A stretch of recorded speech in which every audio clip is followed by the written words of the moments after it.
So you want to pass PLAB 1? You really want to get this email? Keep on watching.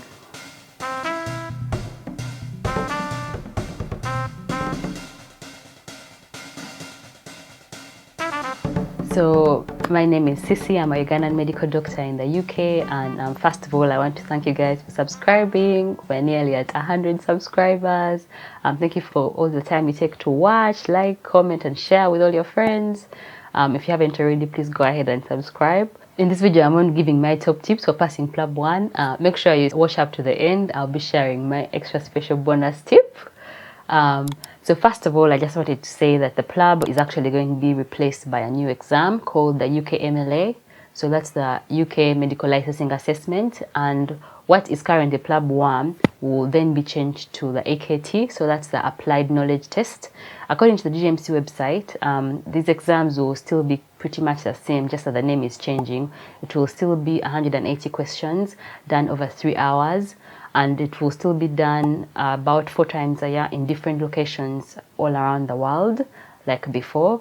So these tips should still be applicable, whichever, either PLAB or AKT. Although PLAB is still continuing up to 2023. So beginning in 2024 is when they'll start doing the AKT. So the PLAB 1 exam pass rate is different from year to year, but it ranges from either 64 to 74%. So the good thing is, by those statistics alone, you are more likely to pass than to fail. And also, it doesn't really matter what marks you get as long as you pass. As long as you get beyond the pass mark, then that's what matters. They don't really care about whether you've got 90%, 80%. So your job is to just make sure you pass. So my top tips. Tip number 1 is join as many platforms as you can on social media. This is the time you're going to use your Facebook, your WhatsApp, Telegram. Go to Facebook and search PLAB and look in the group section. There's all these groups that are out there. It's really like encouraging because there are a lot of people out there who are studying for the exam at the same time as you. You'll find people who've done the exam recently, what their experience was, those who've been successful, those who haven't. There's a wealth of information out there. I can really advise you to join these groups. You find lots of resources. If you're a kind of person who studies on your own, then it's still good to join the groups just to find out what's going on.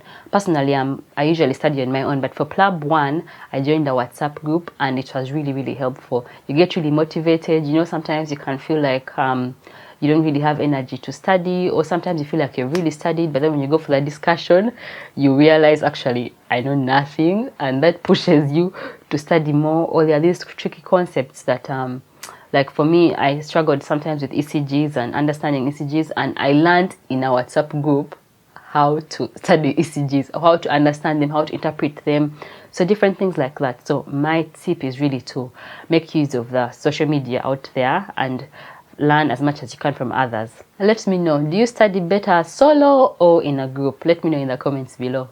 My next tip is to use question banks. Use a question bank and answer as many questions as you can. The one I used and I found best was PLABable. There's also the 1,700 questions. I'll link them in the description below, but PLAB is not the time to start reading your textbooks from cover to cover. I would advise just going for questions, doing as many questions as you can. My personal target was at least 50 questions initially. Then with time, I increased to 60, 80, 100, and even 200 questions at some point, because the closer you get to the exam, the faster you're able to do the questions. So do as many questions as you can. My next tip is, when you're doing the questions, make sure you try and understand the topics. Try and understand and don't just cram. This is because in the actual exam, you'll find that there'll be a lot of repetition from the questions that are circulating, but they usually try and twist them. So if you've crammed the answer, then you probably get it wrong. So make sure you've understood them. And if you have questions that you're really unclear about, I would advise checking the Oxford Clinical Handbooks of clinical medicine. So check that. There's also a website called Patient Info UK that I felt had very summarized information on different topics. It's a website written by doctors in the UK, so you get the UK perspective. So I would advise, if there's something that's not clear, you can either use the Oxford Handbook of Clinical Medicine, Patient Info, and also the NICE guidelines, which are the UK's guidelines of everything. So my next tip is to do mocks.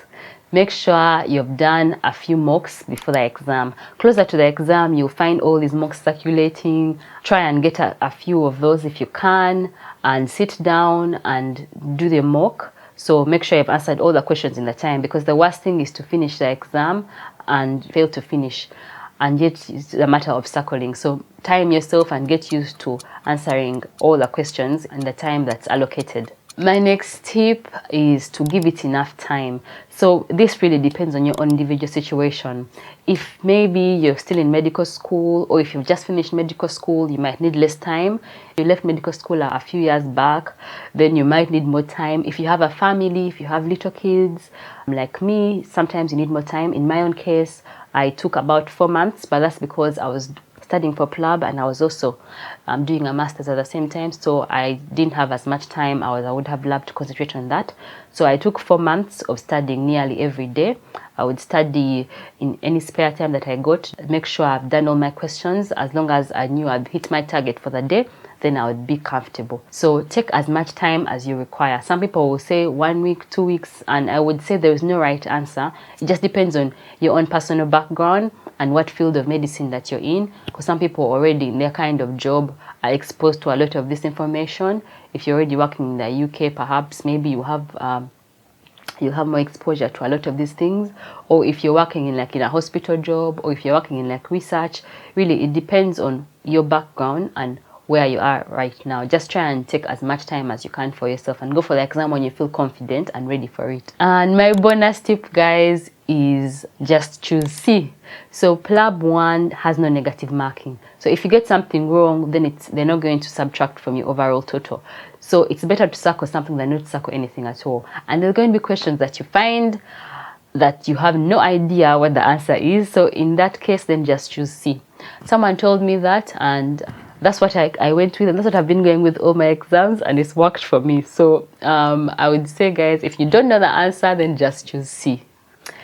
So that's it, guys. If you like this video, then please click like. If you have any questions for me or any other tips, then let me know in the comments below. And if you know anyone who might benefit from this video, then share it with them. And you can find me over on Instagram at Dr. Sisi Atwine. And yeah, thanks, guys. Bye.